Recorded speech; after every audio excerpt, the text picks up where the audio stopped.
A gente vai entrar no assunto que a gente vem falando nos últimos dias, que é esse crime que aconteceu lá em Minas Gerais, em Belo Horizonte, a morte de um gari e o principal suspeito, né, que inclusive segue preso, um empresário.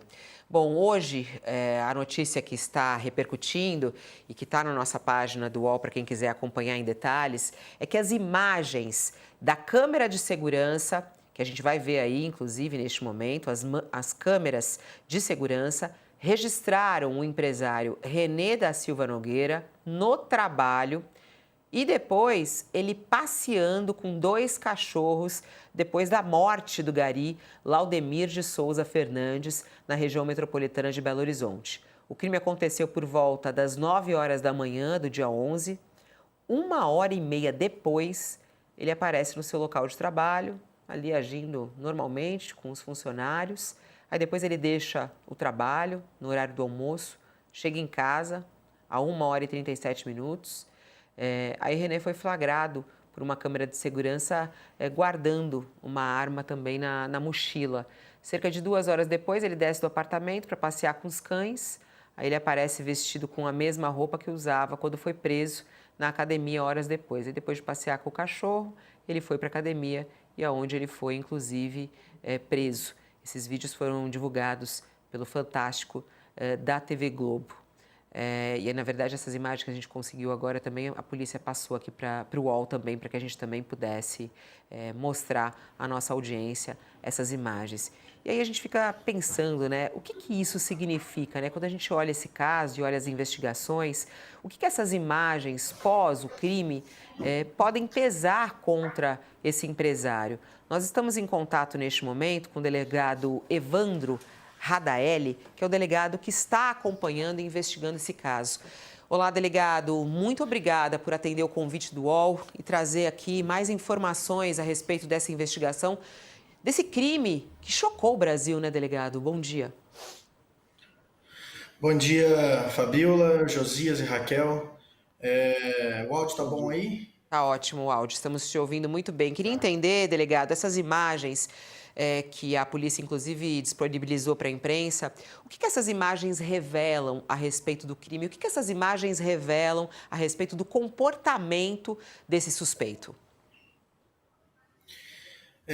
Bom, essas imagens elas são provas, né, fidedignas da prática do crime e revelam um comportamento, acredito, né, a gente acredita que ele tentou tratar com normalidade as ações, a questão de ter praticado um crime e tentou continuar o seu dia da forma com que ele sempre mantinha o seu cotidiano e ele seguiu a normalidade, acreditamos, como uma forma de até ocultar essa prática e não criar não criar provas testemunhais contra ele, e aparentemente ele não comunicou a ninguém.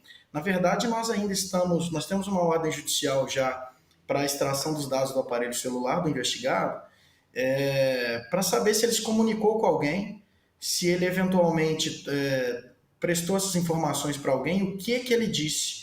Mas aparentemente até então nós não temos nenhuma informação de que ele tenha se comunicado com alguém sobre o fato praticado. O delegado, ele tentou, depois do crime, ele tentou negar a autoria, né? Hoje existe alguma dúvida quanto ao fato de que este personagem, esse empresário René, foi quem puxou o gatilho que matou o gari? Existe alguma dúvida? Isso é, de alguma maneira, ainda passível de mudança, ou os senhores já têm evidências sólidas de que foi ele de fato? Não, já estamos convencidos, a polícia já tem seu convencimento formado de que foi ele que praticou, que efetuou o disparo contra a vítima.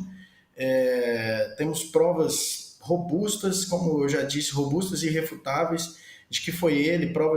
As provas convergem, né, para apontar o investigado como autor desse crime. Dentre as provas estão aí as testemunhas que relatam a sua compleição física, a placa do veículo que foi identificada por nós, passando no local, conseguimos uma imagem dessa placa, A própria perícia que aponta que o projétil foi disparado por aquela arma, que é uma prova objetiva, e, enfim, todos os elementos colhidos desde o início da investigação, dos elementos colhidos, inclusive, pela Polícia Militar, quando trouxe para a gente fazer a lavratura do auto de prisão em flagrante delito, já também coligidas com as provas que nós colhemos depois, convergem para isso, convergem para que a autoria seja apontada para esse investigado. Doutor, o senhor está relatando provas muito concretas, né? Testemunhas, a placa do carro, a perícia da arma. Nós estamos falando ao final dessa investigação de que tamanho de pena para esse sujeito, e eu queria entender se existe algum agravante para a diferença de poder aí, né? A gente está falando de um empresário que mata um gari. Isso pode ser um agravante para a pena? Olha, essa questão específica do poder econômico não é levada em conta, né? A gente trata todas as pessoas, seja ele um autor com uma situação econômica mais abastada ou menos, de forma igual. O que importa é a prática do fato. E no fato, ele vai ser indiciado por duas agravantes, que é o motivo fútil previsto na lei, o motivo fútil, e por empregar meios que impediram a defesa da vítima. São as duas agravantes que nós vamos incluir aí no indiciamento por homicídio do investigado.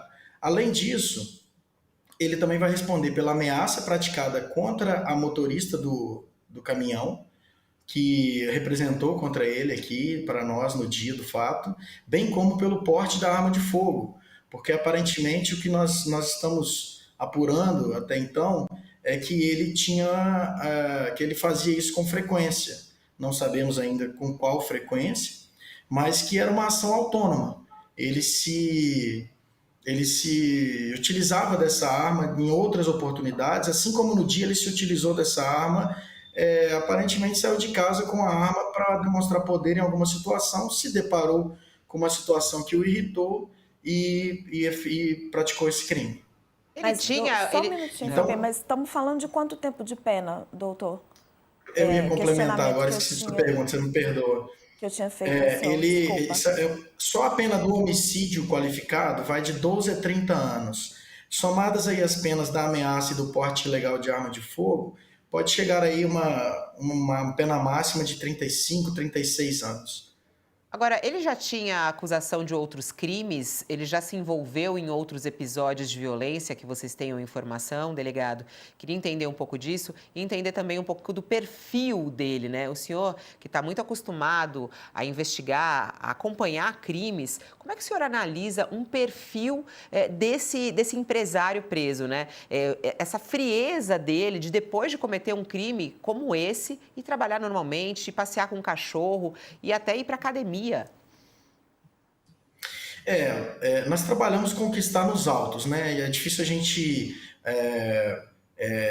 passar uma impressão sem que a informação conste dos autos. Mas o que consta dos autos é que realmente ele demonstrou muita frieza e talvez até mesmo um menosprezo pela vida humana de uma pessoa menos abastada, porque ele simplesmente retirou a arma de fogo, fez uma ameaça contra o motorista do caminhão, já com a arma de fogo em punho. Depois de retirar o carro, ele deixa o carregador da arma cair.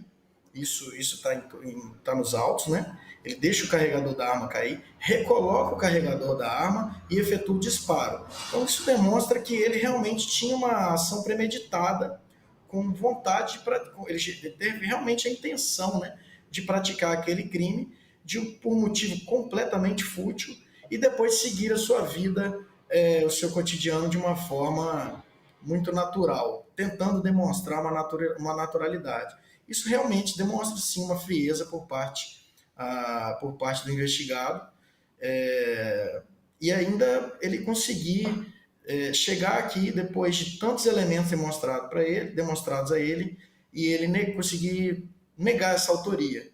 Então, assim, realmente demonstra um perfil ainda... Eu não tenho especialidade para falar sobre o perfil dele, mas que a gente pode dizer é que ele demonstrou uma frieza perante a situação.